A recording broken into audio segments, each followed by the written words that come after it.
But maybe I'll just kick it off here now, just to keep everyone on schedule. So yeah, thanks EMI crew for hopping on to support Sarah. This is great. Maybe we'll get some other people hopping on after. Yeah, this is Industry Insights, virtual presentations over lunchtime where people can come online, learn about the overlap between faith and the workplace, ministry work, and any other personal experiences in connection with the design world.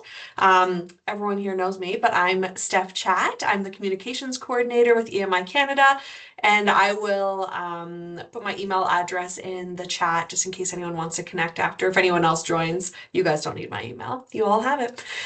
So today we have Sarah here as a presenter. You all know Sarah, except for Ike and I. So that's pretty exciting. She's from Brazil, Christian civil engineer with a passion for living with God and using her skills to empower other people's lives. And Sarah was an intern with EMI Canada back in winter of 2025. And during her time with us, Sarah attended a trip to Uganda in partnership with Bless the Children Ministries. So if you have any questions during the presentation, you can use the little hand raise icon, or you can just pop your question into the chat and we will get to it after. And like I said, it's being recorded. We will post it to LinkedIn and we'll also post it to the grid. And I'll pop a link in the chat for the grid if you are not part of it. So I'll just go ahead and open with a little prayer for us before we get started. So God, thank you so much for Sarah. Thank you for this opportunity to come together and learn about her time. I know this is exciting for people who know Sarah to get to reconnect with her. And we're just so excited to hear about how her work is blessing those around her and how you are really impacting her life for good. And we just thank you for that. And we pray for insight and just connection during this time. In Jesus' name we pray. Amen. So Sarah, I will pass it over to you. Oh, thank you. Hi, everyone, again. And I will share here. And probably I cannot see you. Then, if someone raise their hands or something, just let me know because I can just see my presentation. Sounds good. And Yeah, I'll okay. jump in if anything pops up. Thanks, Sarah. Okay, thank you. Well, thank you, Stephanie, for the invitation. I'm so glad to be here and share a little from my internship with EMI Canada and about what God taught me through this experience. And as Stephanie said, my name is Sarah, and I was born and raised in Brazil. Here's a picture of my family. And since little, I always loved to be involved in my church, doing ministry, serving the community, and being with people. I graduated in civil engineer in 2022 in Brazil. And after that, I did a year of Bible study in the US. And in the US that I first learned about EMI. And when I heard about EMI's work with engineering and architectures and all these careers, I was really excited with the idea of using engineering as a way of doing missions and also impact people's life through the life of Jesus and also through my career and my work. So I interned with EMI in the beginning of last year, 2025, and it was definitely a life-changing experience for me, and I will share a little with you guys. Probably all of you already know, but this is the EMI Canada team. At the time I was there, and it was so good to work, learn, and spend time with them, with you guys. And from the beginning, I love the work environment, how we got along together, and the relationship we built with each other. Our work used to begin with devotion, and which was a special time to get to know each other better, a time to share and bring our praises and anxiousness to the Lord.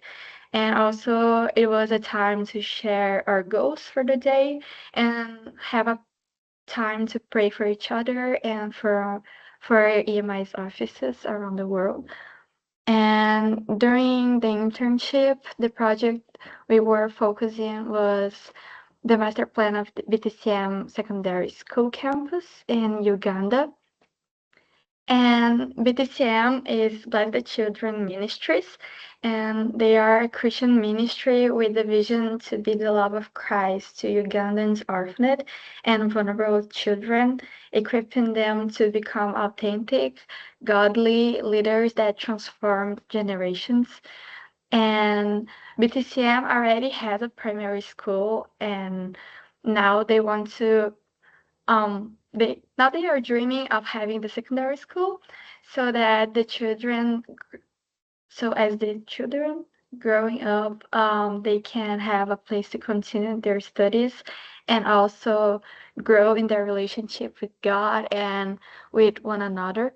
And for that we went to Uganda for 11 days, and our goal for this trip were to understand BTCM's vision for the school and the dreams they have for that, and gather site data and present the initial draft for the secondary school campus. Here are some pictures for the site visit we did. So we did the site visit and also geotechnical investigation to know the soil type and hydrogeological survey for borehole development. We did water quality tests, and here is also some pictures of the site planning. This part of the site planning was a time to listening to Sam's inputs and dreams about the school, about the campus, and also a time to bring students and staff to this design process for let them also dream with BTCM and show what were their ideas for the secondary school they will use it in the future. And here's a short video of our trip. And also, if you're interested of knowing more about the work we did, here's an QR code. I think here isn't QR code. That leads you to a presentation Naomi and I did last year about it. I'll put it here. Let me know if you can hear it.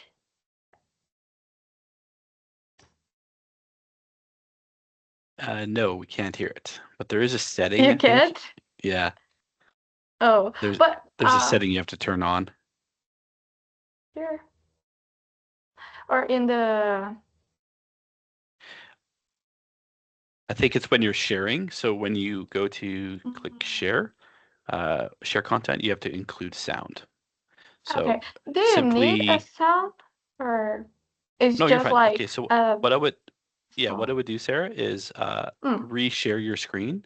So on the top Okay. right where it says share content, you'll see on the top right there's a button that says include sound. So you would just want to click that on, and then it should work. Let me see.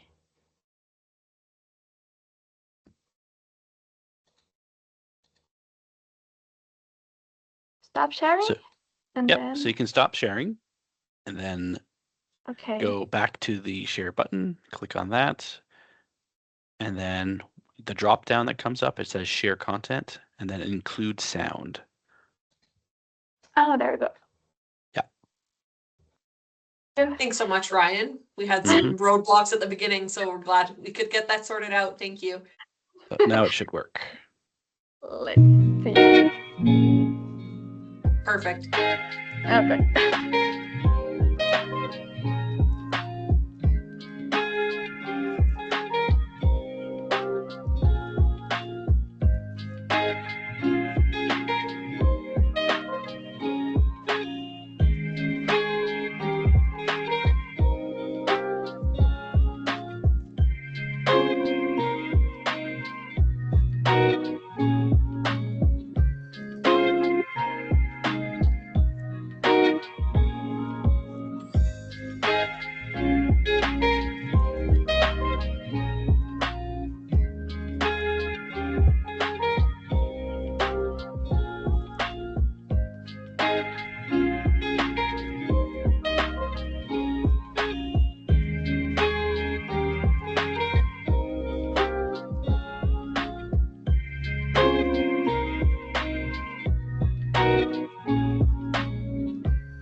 Let's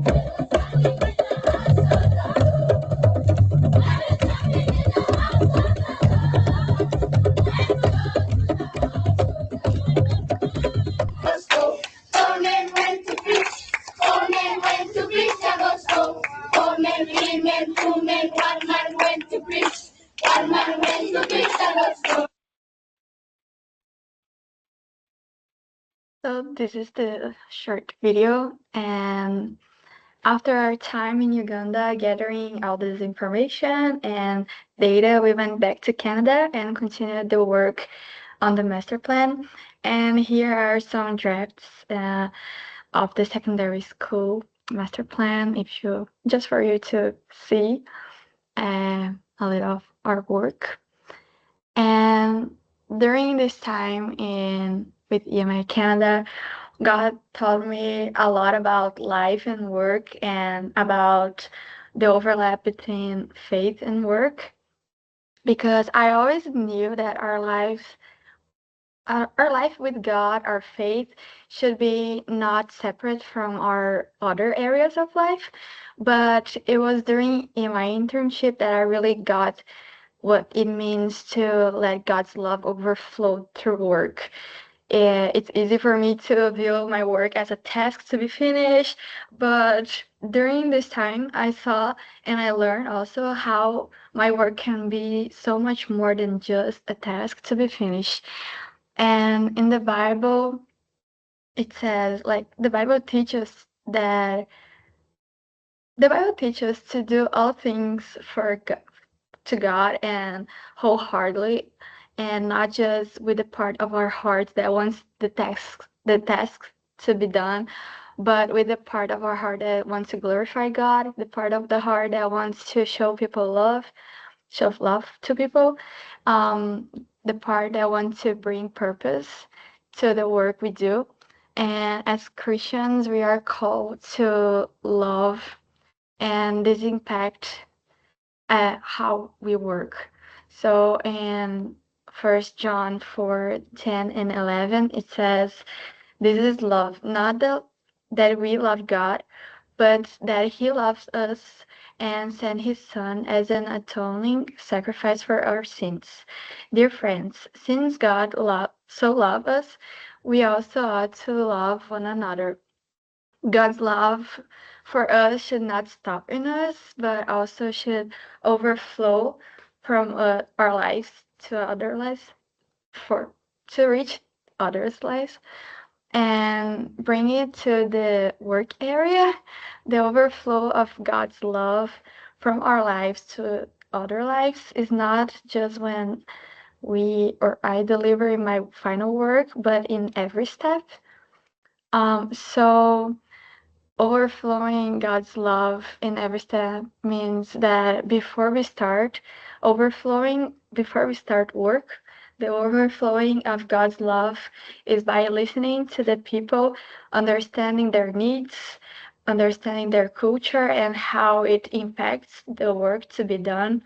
Overflowing God's love by building a relationship with them, with the client, um, and then dream with them what they are thinking about as BTCM. An example for BTCM, we have a lot of time to share life with them, to create a relationship with them, and also to start dreaming about the secondary school with them. Then this was very nice and was very special. Overflowing God's love in the process of work by designing for the people who will use it. Remember their needs, their dreams, and take all of these in consideration. Doing it wholeheartedly, not just a task to be complete, but thinking how the work could be done to impact positively the people who will benefit from it, and knowing and remember that it's not about my project, my work, my preferences, but it's their dreams, and we are just helping the client, helping the people to make this dream come true. and also overflowing God's love with the final work, with the delivered work, by giving a well done work, an organized work, a clear report, a clear project draft, and also being open to hear and consider their feedbacks, not taking these feedbacks as an attack for to your work, but as a way to increase it, to get better, and yeah. And a well done project, a well done work allows people to focus on what really matters rather than wasting time, energy, and resources fixing problems that could have been prevented.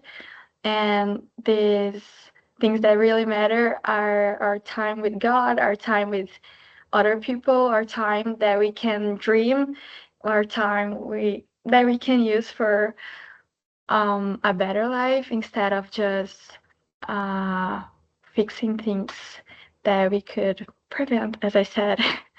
And during this time with EMI, I've learned that as an engineer, as a child of God, it's my responsibility to design with care for the people that will benefit from it, and also doing my best to create a place where every little detail is designed to empower lives.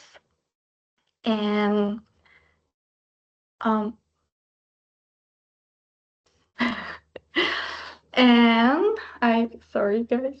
And by this doing all of this, God's love can overflow through our work. And now, yes, this is what I have planned for today. So I'm gonna pass the word for Stephanie again, and thank you. Thank you so much, Sarah. That was so great. I love to hear about. I love your messaging and just the way that you organized that was so lovely. Thank you. Does anyone have any questions for Sarah?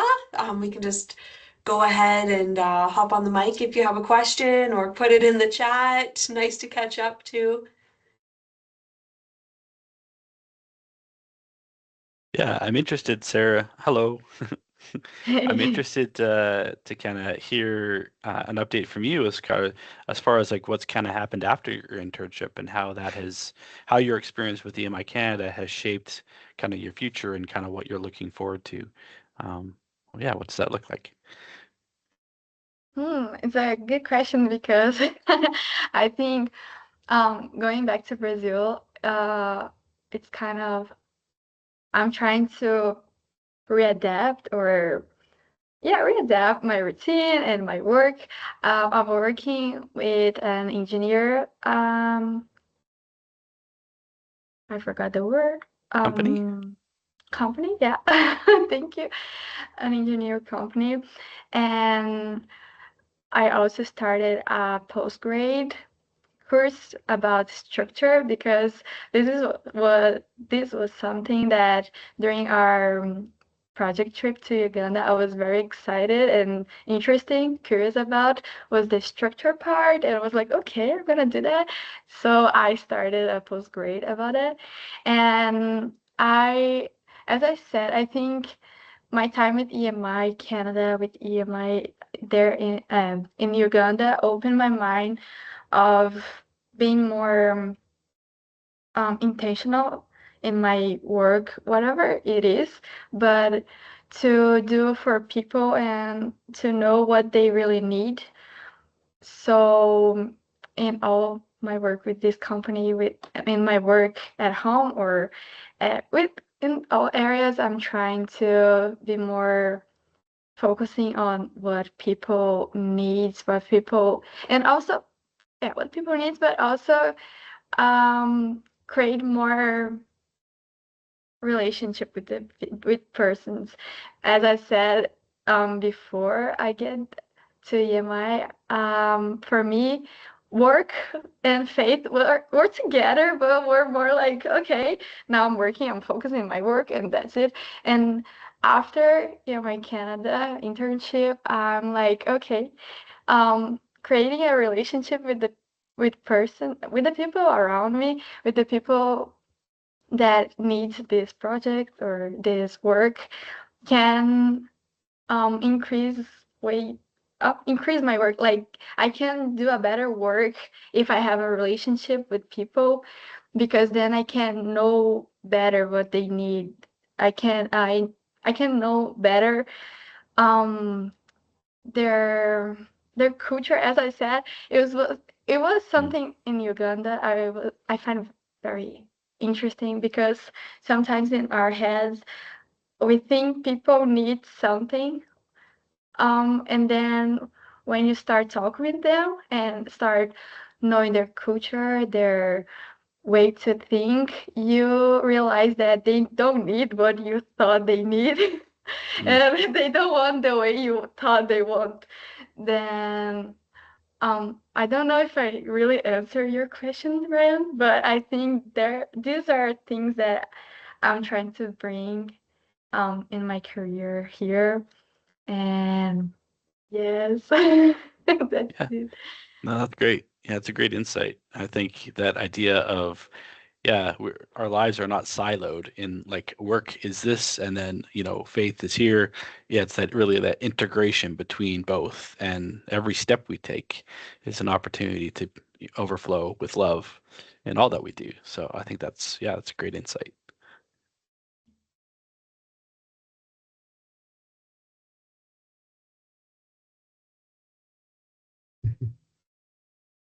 Do you find people ask you quite a bit about your experience in Canada? I mean, you were gone for several months, and so your circle of friends, church, community people. Yeah, once I get here, once I got here, they asked more and they were really excited. And some people already knew more, a lot of things, because I did newsletter. But when I got here, they was really excited about knowing about um more from this trip for Uganda and my time in EMI Canada. And because missions with engineer is not something so normal, then people were Hmm. very curious about, and that was really nice to share. Yeah.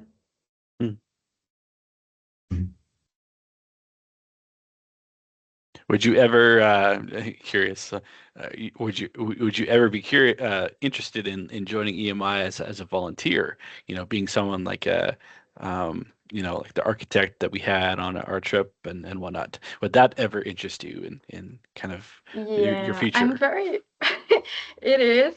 Sometimes, like, sometimes not. I get the wrong word, but nowadays my life is kind of like a mess, or mess, no, but like I'm trying to put all in order. Then for now, I think it would be a little hard, but if I could, I would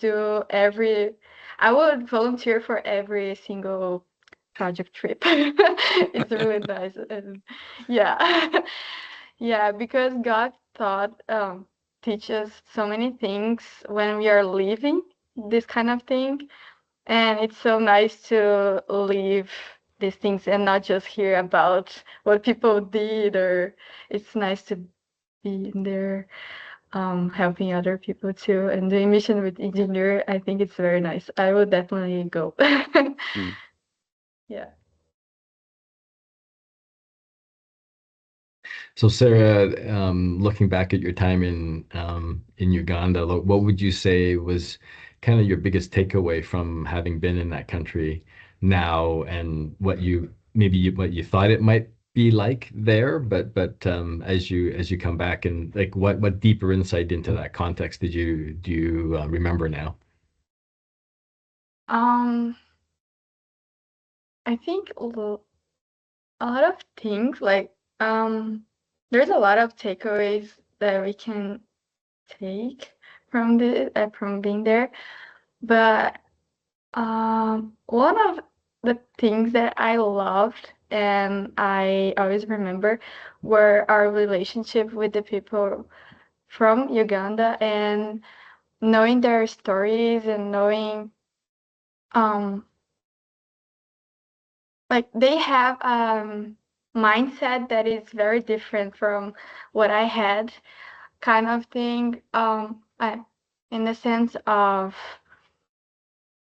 we look at them, or we look sometimes at Africa, and we are like, oh, they don't have so many resources, and they have so many kind of excuses to be stuck in their lives. And talking with our friends over there was so nice because they saw the challenge, they saw the hard things, Mm, but they use this as something to feel like to grow. mm, They wanted to be a change for this place. And sometimes I was like, just, oh, okay, there's a problem and I don't have anything with that, or I cannot do anything. And they were like, no, there's a problem and I want to be a part of the solution because God mm, gave me the opportunity of being an engineer in architecture, and I can help my, as they said, I can help my country to grow, then I want to do that, even if it's hard. And this mindset kind of changed a little my mindset, because I was like, yeah, that's a really nice thing. Like, it's a difficult thing, it's a hard situation, but we can we can solve that. We can be a part of solution. And also, as I said, sometimes for me, I was thinking about how things work in Brazil, and in the way of the buildings and all things, and I was like, okay, we did that, or we did that, or in my mind, as I said, it would be kind of, I thought they need this, but then talking with them, because of their culture, because of the way they mm, think, um they would like another thing. For example, things, a space for learn. I'm used to with spaces for learning inside, focusing, and not so many things. And they were like, no, because they like to learn outside. Then we don't need to put lots of chairs and things to learn inside, because they like to be outside to learn and to read. And I was like, yeah, yeah, that makes sense. Like, and yeah, well, I don't know. I think for these things, there's so many things, but the no, two that's things that great. I can think are these ones. I think, yeah, as the project leader for that trip too, I think for me, to just feed off kind of what you were saying, it's the connections that we make. It's almost lifelong, because now you can keep up with that ministry, get updates from them, and kind of see their progress, and knowing that you had a part to play in that ministry, in that works. And so that for me, that's always been and always continues to be a motivating factor for doing what I do. And so, yeah. Yeah.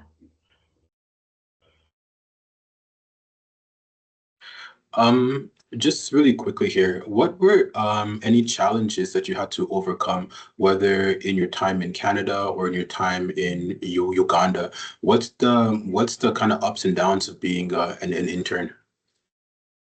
Um, that's a very good question. And I think for me, the challenges were were more like, as a Christian, I know that I need to rely on God, and I always do that.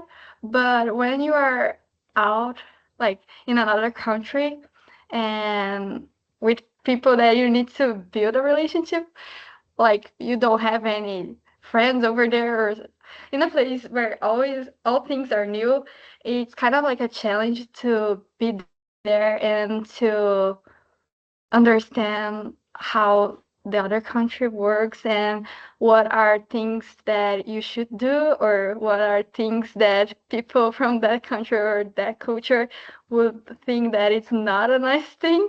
Then this was something that it was a challenge, but God was so graceful. Like he took care of a lot of things, and this was something that he also took care, and he bring good friends, and at the office we built, and we had a very nice relationship. And another challenge for me in Uganda was not knowing so much of what to expect of that. Um, like I didn't know how things work.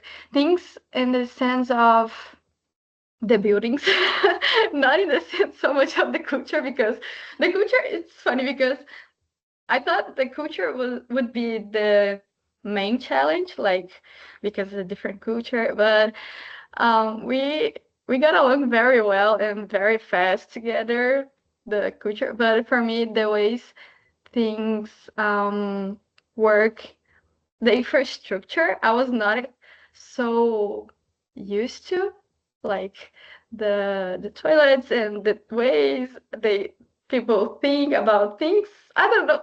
I don't know if I'm That makes making sense. me understand. But for me, it was like little challenges that when I'm thinking now, I'm like, that's not so big. That's not so much. But like in all of these things, I think the big challenge is not, it's a new thing, then you don't know what to expect entirely about what it's in front of you, like in the future. Then for me, this was this were this was the big challenge. Like relying on God, knowing that He is gonna take care, and even if I don't know what would, like what the future would be, I would be okay because I was doing His will. I don't know if I answer like what you were expecting, but for me these were the challenges. Then yeah. No, great answer. Thank you. And there's no right or wrong answer. Just kind of wanted Yeah. to hear what your experiences were. Thank you. You're welcome. What would you say to maybe you know, people that are interested in joining internships? Maybe they're looking at EMI as a potential, but maybe they have some doubts or some fears, or even just the financial hurdle of raising your own support. What would you say to those people that are kind of interested in joining EMI? Would you yeah, what would be your encouragement to them? Um, that reminds me, another challenge was the support raising part. Yeah. It was really uncomfortable, but I think it's uncomfortable for all people. It's not something that it's like, ooh, super comfortable. But I think this part, I would say that if God puts this desire to do missions, and if He puts, if He gives you the ability or the ability of being an engineer, of being an architect, and He puts the desire to do missions through that, just go, because um, for experience, I was really afraid of not having all the funds, like all the support by the time we needed. And God He just did. When He is His plan for you to go, He gives, like, money for God is not something that is so a big thing. Like He is the Lord of all things, and also the Lord of money, then He can give you that. So I would encourage, not for people that want to go to ministry and to go do an EMI internship or a volunteer, uh, for not listening your doubts, not listening your fears, but listening of like God, listening what God says. And also, I would say try. like try. If you don't have the money by the time, it's because it's not God's timing, then it's okay.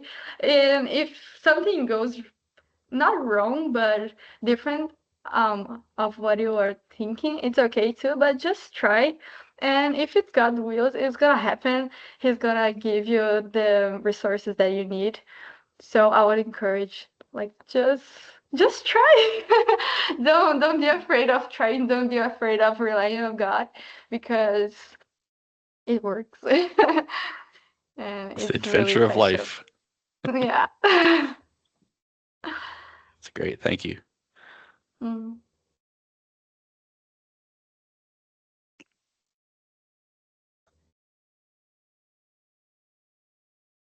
Any other questions for Sarah?